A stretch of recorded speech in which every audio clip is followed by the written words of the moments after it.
Hi guys! Welcome back sa aking YouTube channel.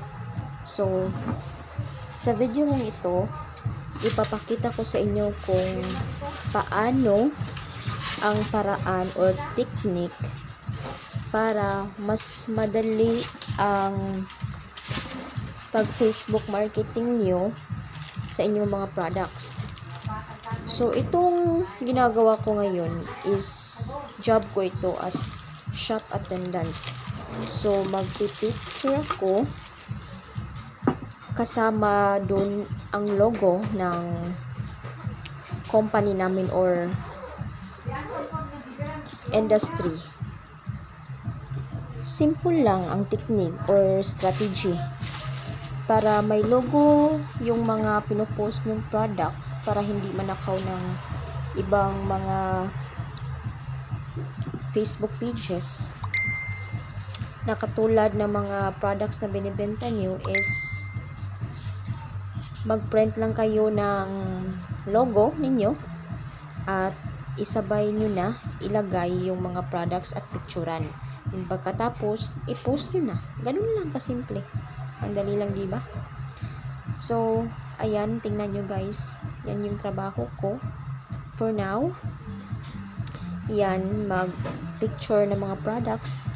Pagkatapos, i-post ko. At may time rin na hindi ako mag-picture. Mag-edit lang ako. Kukuha ako sa mga websites ng products nila na katulad sa amin. At yun, i-edit ko at tatanggalin ko na lang yung logo sa kanila para maging sa amin na rin yung pic para hindi siya mukhang anong tawag nito? Hindi mukhang inakaw mo. So, ganun lang guys. As you can see, busy ako dito. Yan. Dapat talaga is will manage yung mga products na kinukuha mo. Kung saan mo kinuha, doon mo rin ibalik. Dapat is arrange ba? Mayroong arrangement. Yun pala. Yun pala ang ibig kong sabihin. At saka, itong work na to is kung sa isip mo lang is simple lang siya or easy work. Pero kung sa actual na po is hindi po. So, dyan po kayo nagkakamali. Kasi, ang work ko po is pag sabi ng owner namin or yung boss ko na mag-picture ako at i-post. So, always talaga nakatayo ako dyan hanggang sa matapos yung product ko. At pag sinabi naman ng boss ko na mag-edit ka, kukuha ka sa mga websites, edi yun, nakaupo lang din ako always. So, masakit sa likod guys. So, ang kailangan talaga dito sa work na ito is patience lang. Yun, dapat is magtiis ka talaga. Kasi pag hindi ka makatiis dito, goodbye na lang work. Masakit sa likod, masakit sa mata.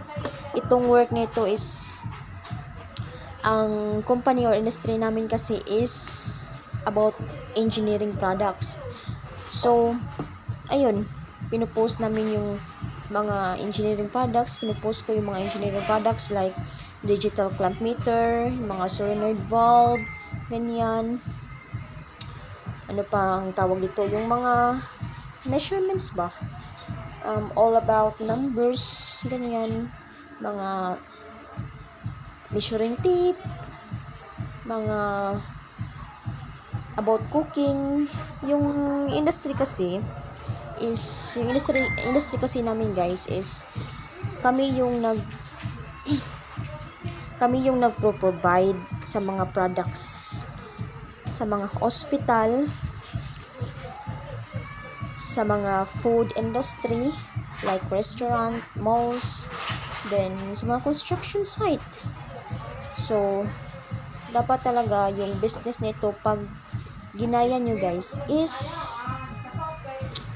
yung ready kayo, yung may lakas na loob ba, kasi may travel talaga dito. Kapag ikaw yung boss, magta-travel ka kasi i-meet yung client. At syempre ngayon hindi na on field masyado kasi more on gadgets na more on online. So keep on posting talaga dito. So pag wala ka pang empleyado na nakuha, so ikaw mismo yung magpo-post para naman manon yung product mo makita sa mga tao na gustong bumili, or makita sa mga tao na yung may potential na bumili ba, yung may ano tawag dito, yung gugustuhin talaga nila yung product mo kasi need nila. Ayan guys, busy ako.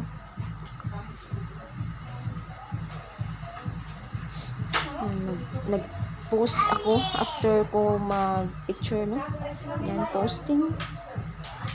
So kailangan talaga dito sa business na ito is matyaga ka, may disiplina ka sa sarili mo. Yan yung way para maging successful ka dito. At syempre yung presyo nito is mahal. Pag nag-business ka nito, kailangan talaga is financially stable ka na ba, yung may pera ka talagang ilalaan dito sa business para naman mag-grow yung business mo.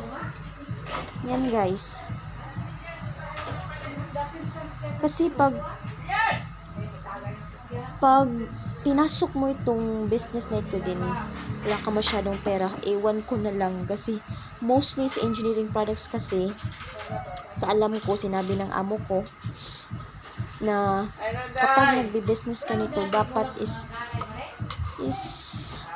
malaki talaga yung naipon mo. Kasi yung mga products na dito guys is so mahal talaga.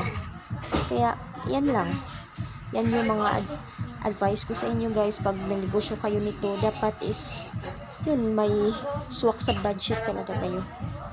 Ayun lang guys. So keep on watching lang kayo guys. Tapusin nyo po ito kasi may pagpupulutan aral naman kayo sa video ko. So as advance, thanks for watching and continue supporting me guys.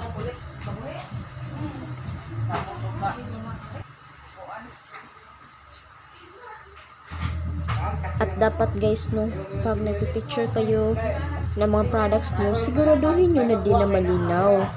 Kasi magpo-post kayo i-blurred sino yung mga akit na bibili sa products nyo kung blurred yung pics nyo? Di ba? Okay lang yan na blurred yung pagkakuha ng logo, basta yung product is clear na clear.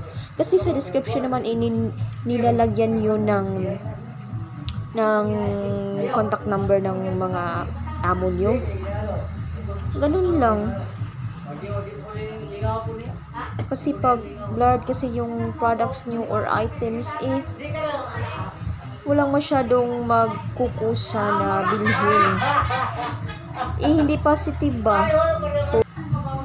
May mga tao talaga na gusto nila is yung clear talaga yung picture mo para naman ma-ensure nila or masigurado nila na yung product na bibilhin nila is will deserve. Ganun po.